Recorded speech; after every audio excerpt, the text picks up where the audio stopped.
আইনশৃঙ্খলা অবনতি হলো কোথায়? একটু মাঝে মধ্যে দুই একটা খুন খারাপি হয়, যে হাদির একটা ঘটনা হয়েছে, আমরা এগুলো বিচ্ছিন্ন ঘটনা বলে মনে করি। এই ধরনের ঘটনা তো সবসময় ছিল। আগে আগে কি আহসানুল্লাহ মাস্টার খুন হয় নাই? এরকম তো অনেক আগে হয়েছে, ঘটনা তো অনেক আছে। আমাদের কিবরিয়া সাহেব, যে ফরমার ফরেন মিনিস্টার কিবরিয়া সাহেব খুন হন নাই?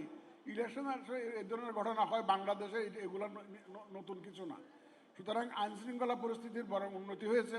আপনার 5ই আগস্ট 24-এর সাথে তুলনা করুন। রাত্রে ঘুমাইতে পারেছেন 4-5 দিন, এক সপ্তাহ যখন থানাগুলা অপারেশনাল ইনঅ্যাক্টিভ ছিল, পুলিশ স্টেশন ওয়ার্ক করছিল না, তখন আমরা যে অবস্থা ছিল, এখন তো অনেক উন্নতি হয়েছে ইনশাল্লাহ। আমরা তো একটা শান্তিতে চলাফেরা করতে পারতেছি, রাস্তাঘাটে চলাফেরা করতে পারতেছি, শান্তিলি prepare to move ahead. Election হবে ইনশাল্লাহ, সবাইকে সাথে নিয়েই হবে, সবার সহযোগিতা নিয়েই হবে। এ ব্যাপারে কোনোই শঙ্কা নেই। যাই আসুক না কেন, যত ধরনের দুশ্চিন্তা আপনাদের মাথায় আসুক না কেন, দুশ্চিন্তা মাথা থেকে ঝেড়ে ফেলুন। নির্বাচনের জন্য প্রস্তুতি নিন আপনারা সবাই মিলিয়ে, যাতে একটা সুন্দর নির্বাচন আমরা করতে পারি। আইনশৃঙ্খলা অবনতি সুষ্ঠু পথের বাধা কিনা? আইনশৃঙ্খলা অবনতি হলো কোথায়? একটু মাঝে মধ্যে দুই একটা খুন খারাপি হয়, যে হাদির একটা ঘটনা হয়েছে, আমরা এগুলো বিচ্ছিন্ন ঘটনা বলে মনে করি। এই ধরনের ঘটনা তো সবসময় ছিল। আগে আগে কি আহসানুল্লাহ মাস্টার খুন হয় নাই? এরকম তো অনেক আগে হয়েছে, ঘটনা তো অনেক আছে। আমাদের কিবরিয়া সাহেব, যে ফরমার ফরেন মিনিস্টার কিবরিয়া সাহেব খুন হন নাই? ইলেকশন আসলে এই ধরনের ঘটনা হয় বাংলাদেশে, এগুলো নতুন কিছু না। সুতরাং আইনশৃঙ্খলা পরিস্থিতির বরং উন্নতি হয়েছে। আপনার 5ই আগস্ট 24-এর সাথে তুলনা করুন। রাত্রে ঘুমাইতে পারেছেন 4-5 দিন, এক সপ্তাহ যখন থানাগুলা অপারেশনাল ইনঅ্যাক্টিভ ছিল, পুলিশ স্টেশন ওয়ার্ক করছিল না, তখন আমরা যে অবস্থা ছিল, এখন তো অনেক উন্নতি হয়েছে ইনশাল্লাহ। আমরা তো একটা শান্তিতে চলাফেরা করতে পারতেছি, রাস্তাঘাটে চলাফেরা করতে পারতেছি। নতুন রিন গভীর থেকে পরিষ্কার করে কাপড়কে রাখে নতুনের মতো উজ্জ্বল। নতুন রিন অ্যাডভান্সড পাউডার। কোনো শঙ্কা আছে কিনা?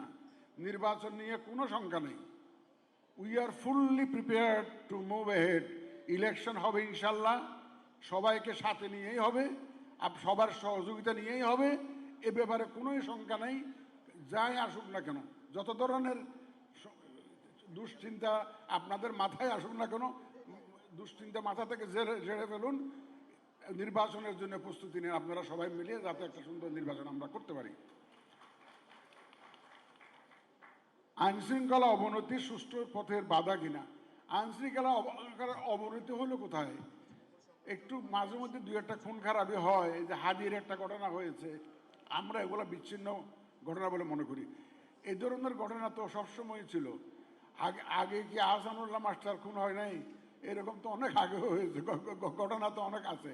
আমাদের কিবরিয়া সাহেব, যে ফরমার ফরেন মিনিস্টার কিবরিয়া সাহেব খুন হন নাই? ইলেকশন আসলে এই ধরনের ঘটনা হয় বাংলাদেশে, এগুলো নতুন কিছু না।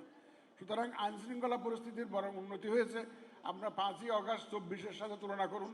রাত্রে ঘুমাইতে পারেছেন 4-5 দিন, এক সপ্তাহ যখন থানাগুলা অপারেশনাল ইনঅ্যাক্টিভ ছিল, পুলিশ স্টেশন ওয়ার্ক করছিল না, তখন আমরা যে অবস্থা ছিল, এখন তো অনেক উন্নতি হয়েছে ইনশাল্লাহ। আমরা তো একটা শান্তিতে চলাফেরা করতে পারতেছি, রাস্তাঘাটে চলাফেরা করতে পারতেছি, শান্তিতে ঘুমাতে পারতেছি। তো আইনশৃঙ্খলা পরিস্থিতির অবনতি হয় নাই। আমরা গতকালকেই তো আমাদের আইনশৃঙ্খলা বাহিনীর টপ ব্রাস যারা, তাদের সাথে সভা করেছি, প্রয়োজনীয় নির্দেশনা দিয়েছি।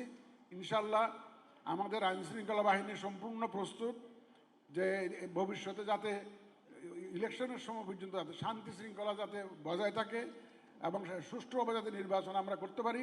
আমাদের আইনশৃঙ্খলা বাহিনী তাদের একদম সম্পূর্ণ প্রস্তুতির কথা গতকালকেই আমাদেরকে জানিয়েছে, আপনারা হয়তো মিডিয়াতে দেখেছেন। ইনশাল্লাহ নিশ্চিন্ত থাকেন, নির্বাচন সঠিক সময়ে সঠিকভাবে একটা সুষ্ঠু সুন্দর নির্বাচন, প্রতিযোগিতামূলক নির্বাচন ইনশাল্লাহ আমরা দেখতে পাবো। যে ওয়াদা আমরা জাতিকে দিয়েছি, সেই ওয়াদা ইনশাল্লাহ পরিপালনে ইলেকশন কমিশন প্রতিজ্ঞাবদ্ধ। আপনাদের সবাইকে সাথে নিয়ে ইনশাল্লাহ আমরা একটা সুন্দর নির্বাচন উপহার দেব। আপনাদের সবাইকে ধন্যবাদ।